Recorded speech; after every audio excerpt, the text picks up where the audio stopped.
Did anybody say frisbee? Oh, I'm all for frisbee. I really like frisbee, and I like to go for a walk. How about a walk? I want to walk. Or I could go without my frisbee. If I could go for a walk, I'd be happy. Good catch. Good catch, Cosmo. When Cosmo was 4 months old, I got him his first frisbee. It was a rubberized one and it stood up well. Eventually he lost it and has lost dozens more since then. Cosmo was born to chase frisbees and was quite talented at catching them.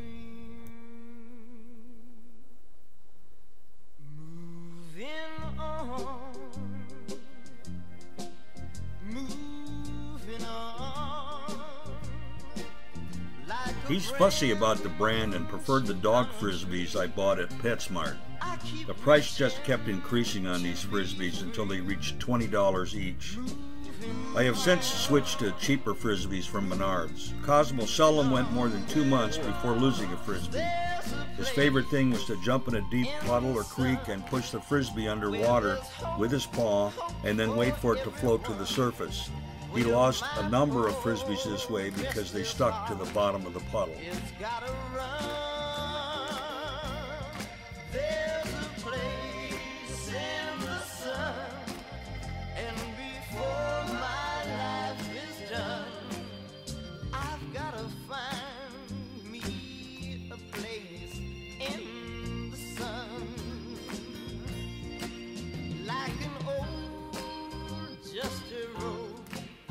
Cosmo also did what I called the 2-minute drill, where he would drop the frisbee and run about 70 yards and then turn back in. At that point, I would throw him the frisbee. He was quite an acrobat, and he would do some spectacular jumps at times in order to nab the frisbee.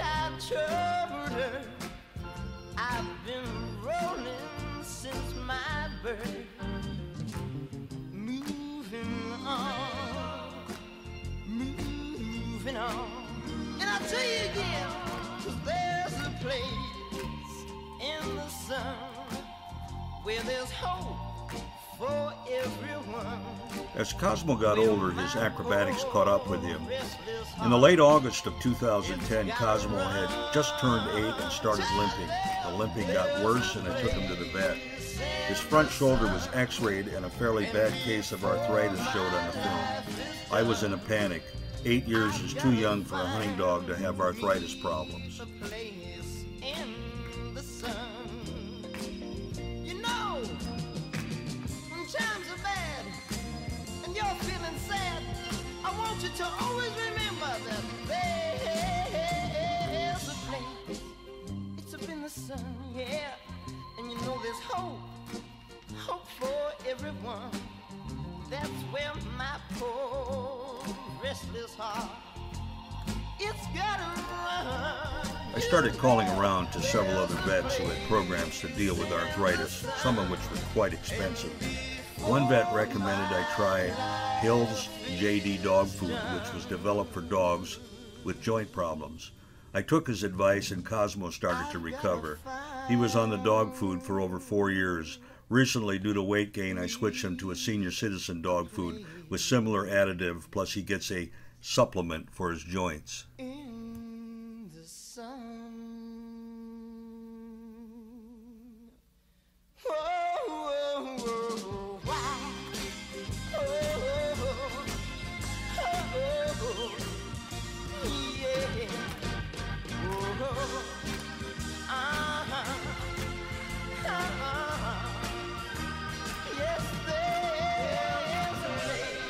Presently, Cosmo still likes his frisbee, but he mostly carries it around and doesn't have me throw it to him anymore.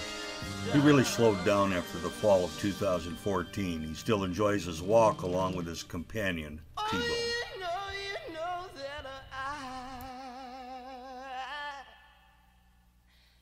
I just have to find me a place.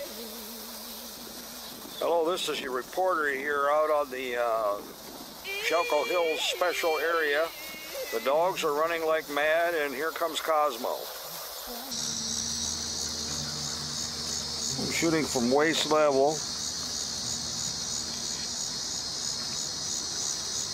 Well, one thing is this.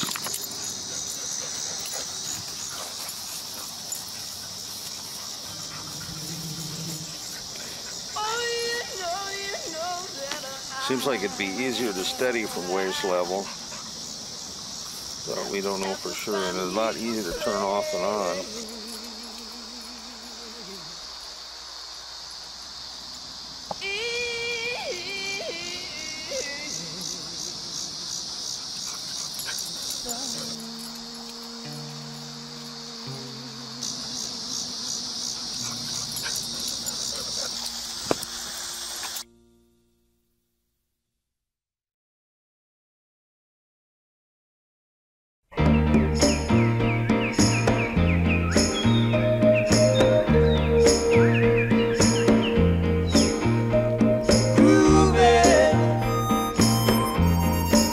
Sunday afternoon, really couldn't get away too soon. I can't imagine anything that's better. The world is ours whenever we're together. There ain't a place I like to be instead of moving. The dogs normally get their walks at two parks, Seymour Smith Park and the dog run at Lake Wearspan. Lake Wearspan walks are in the afternoon because Seymour Smith gets too busy at that time of the day. There's always lots of things that we can see. We can be anyone we'd like to be. And all those happy people we could meet just moving on a Sunday afternoon. Cosmo is a barker and he will begin to bark as we approach the parks, especially during the morning walk. The video we are watching was taken with an early version of the GoPro, it's called a Hero, and was taken at the dog run at the lake. Cosmo doesn't get a frisbee to carry around at the lake because he loses them in heavy foliage. We'll keep on spending sunny days this way. We're gonna talk and laugh our time away. I feel it coming closer day by day. Life would be ecstasy, you and me endlessly moving on a Sunday afternoon. Both dogs thoroughly enjoy the lake location because it's big enough to run around in, and the nearby lake is a nice place to jump in and cool off. Cosmo stays on the trail with me, whereas T-Bone runs merrily along hunting for rabbits in the underbrush and bushes.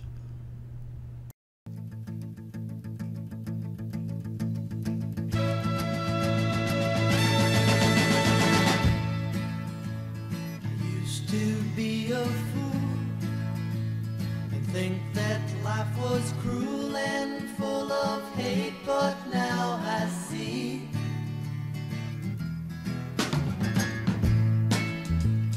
things are not so bad, Only I had someone to hold my hand. When Cosmo was younger, he would want to walk more than eat. That's changed this past year, and he now prefers food over everything and reminds me every time when it's mealtime. He still has a bounce in his step, which makes me feel good because it's really hard to watch a dog age, especially one so talented as Cosmo. Now that I am free from all that misery, and I can smile again 'cause you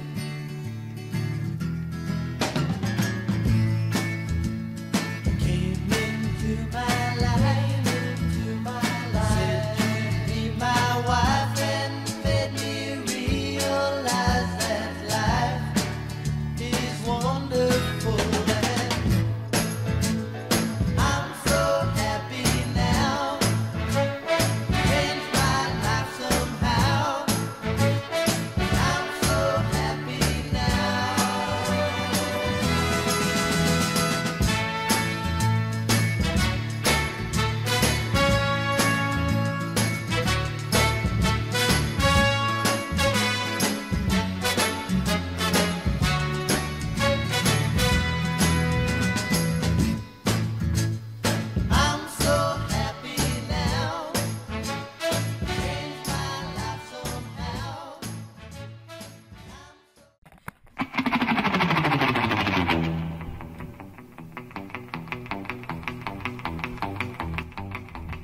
I started hunting in South Dakota around 1998. Dakota Birds was the name of the outfitter I used. It was run by two brothers, one who also farmed. I stayed at their old family farmhouse, which was nice for the dogs. Hunting was good, but not great. Since they took me around from spot to spot, hunting was quick, and I usually limited out in 2 hours or less. There was always pressure to hit the birds, since I always felt they weren't making enough money on a single hunter. Since I limited out so quickly, it led to an awful lot of dead time. Sometimes I would go out in the afternoon to try for just another bird.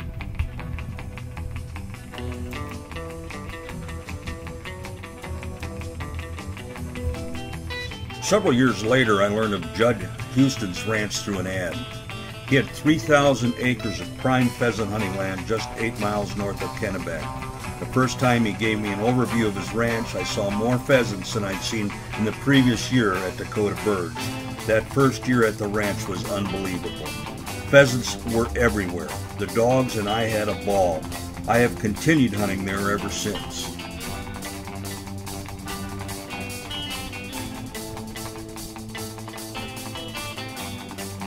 The video we were watching was taken in 2011, a banner year for pheasant populations on his ranch. Cosmo was my first dog to get a taste of hunting at Judd's. Often we would see 100+ birds a day. And one morning I was on a hill overlooking the prairie below when I saw about 100 pheasants flying and landing in the grass. I took Cosmo down to the area where they landed, and although we flushed birds, most of them must have run off. The spot had several catch ponds, and I flushed a rooster over the pond and dropped it in the pond. Cosmo swam out to the bird, looked at it, and swam back. He never was much of a retriever.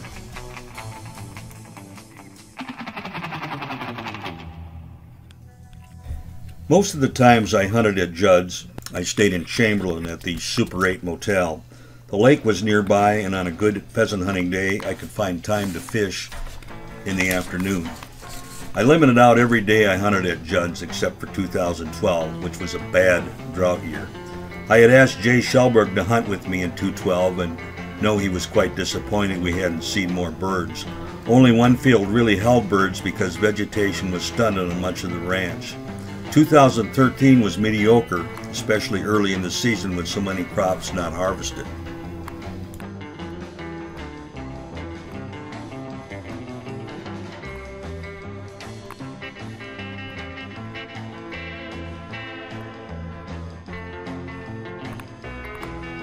Cosmo has been a stellar hunting dog these last 12 years. His last Dakota hunt was in December of 2014. We limited out in an hour and a half. T-Bone was benched due to an injury. Cosmo found all 3 birds that I dropped, and I lost one that day because 2 birds got up close together and I couldn't find the first one that I'd shot. It's doubtful Cosmo will hunt in 2015. His arthritis is getting the best of him. Although I do walk him twice a day, I notice he is having trouble catching his breath. He's had a great career. I will truly miss him when he's gone.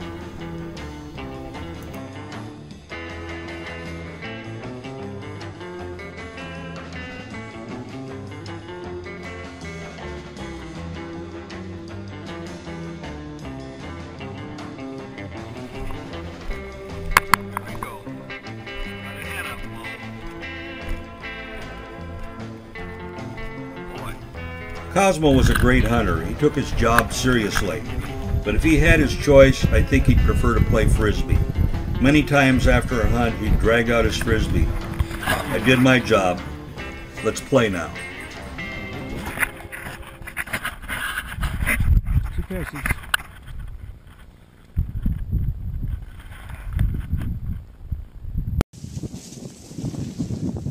Cosmo and I were out hunting. This is and that's probably tipped a little sideways, I'm sorry.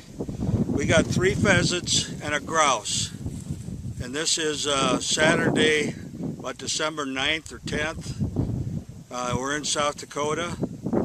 Cosmo did a great job. He caught 1 bird, he found another, dropped 1, and he caught the grouse too. So he had a great day, and hopefully we'll have a nice safe trip home. We ended up with 7 pheasants and 1 grouse for 3 days hunting. One day I got a call from a former customer. They had a 9-month-old baby. They wanted photographed with a bunch of Springer Spaniel pups. I suggest they didn't bring in the whole litter, but keep it to 3 so it would be easier to work with them. Of course, the pups were for sale, and one thing led to another. We came to an agreement. $300 worth of photos for a pup. I picked the one on the right. He was only 7 weeks old when I photographed him and not ready to wean. They brought him back next week, and the fun began. We called him Cosmo after considering Stanley and Nigel. Cosmo was a barker, and the first weeks we had to keep him in a studio at night and close the door so we wouldn't hear him. He loved to play tug-of-war with my sweatshirts while I was wearing them. After ruining several shirts, we bought him a tug-of-war toy. Cosmo had big eyes and was always very photogenic. He turned 4 months by November, and I took him along hunting with Guido.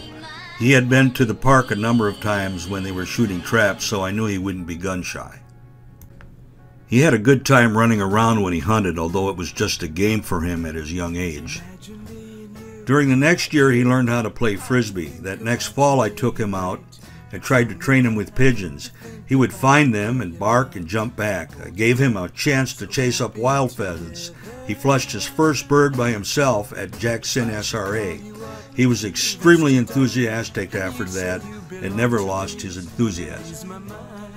Guido was 11 by the time Cosmo was full grown, and he let Cosmo take a lot of the heavy lifting during the 2004 hunting season.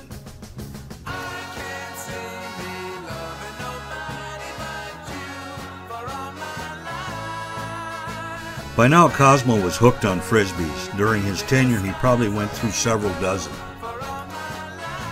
Hunting South Dakota was a regular thing by 2004.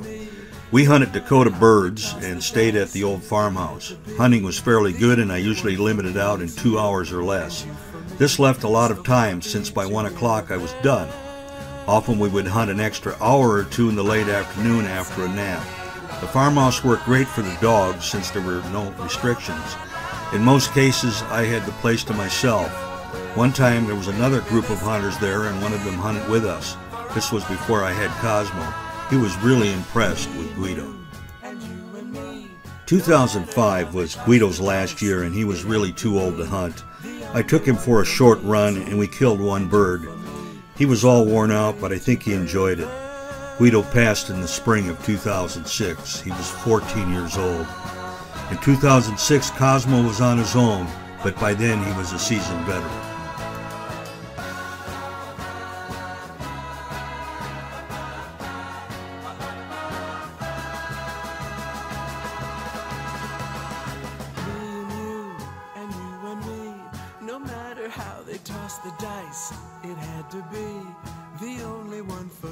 This photo was taken by Carmen. We went hunting on Thanksgiving Day, and I was lucky enough to get several birds in the Tecumseh area. Hunting that late in the season on public land was seldom productive, but bird numbers were up in the southeast that year. I believe the last year I hunted the Winnebago Indian Reservation was in 2007. Most habitat was adjacent to the Indian land, and most of the habitat was disappearing. The Indians had a strange way of issuing licenses. I had to bring in a money order, and you had to buy the license from the game warden, who was seldom around, which required a call from the Winnebago police to locate him and to get him to come to the office.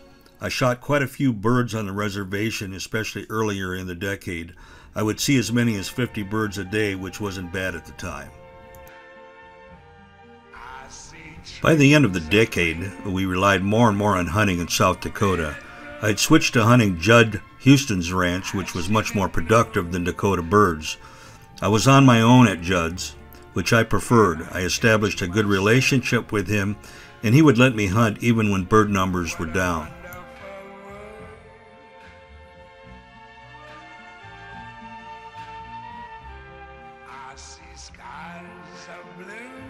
Hunting in Nebraska was limited to several choice areas, one being Erickson's property in Tekamah. He farmed for pheasants, and we used to hunt in December on his property. He charged $100 a day at the time, and it was well worth it. I also hunted Tim Bender's place in the Madison, Nebraska area. He had a lot of birds even in January. They were wild and you had to take a lot of long shots. Cosmo really did well at both of these places. So pretty in the sky, also on the faces. I met Jay Shellberg in 2011 while I was out hunting on opening day. He was alone with his dog, as was I. I suggested we hunt together. We saw nothing, but I suggested he might try hunting Takema. He didn't object to paying to hunt, so we've been hunting together on occasion for the last 4 years. He also has a Springer. 2011 was a peak year for pheasants in South Dakota. Cosmo was 9 years old and still hunting extremely well. There were enough birds that I could put down the gun for a while and take some pictures as we walked the fields. The drought hit in 2012. Jay came up to South Dakota that year and the hunt was very disappointing. The hot summer had killed many birds, cover was very thin on the ranch, and the birds all congregated in one 70-acre field that had more cover. We were relegated to hunting the same field each day. I believe we only got 4 birds in 3 days. In 2013, I elected to hunt opening weekend, which was the 3rd week of October. That was a big mistake. Most of the crops were still in and it was cold and raining all 3 days. I only ended up with several birds. I returned 2 weeks later for another hunt. Most of the crops were out and although the bird numbers were down, I still managed to limit out. Cosmo got a hunting partner that year. He was a Brittany named T-Bone. T-Bone had never hunted pheasants and he went nuts when he ran into birds. He had a shot collar which I had to implement. At that point he became a pretty good hunter. Cosmo was still hunting well even at age 11 and he found a downed bird that T-Bone missed.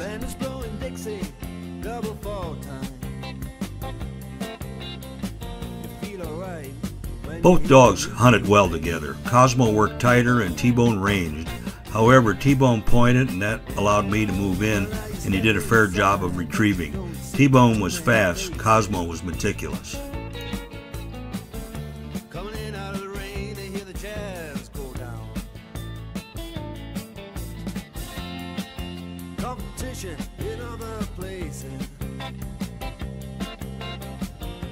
Our last South Dakota hunt in 2014 was Cosmo's last solo hunt.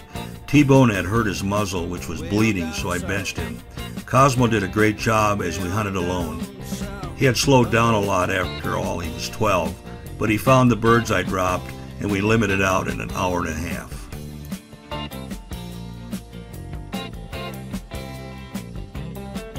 Check out Guitar George. He knows all the chords. But it's strictly rhythm, he doesn't want to make it cry or sing. If any old guitar is all he can afford, when he gets up under the lights to play his thing.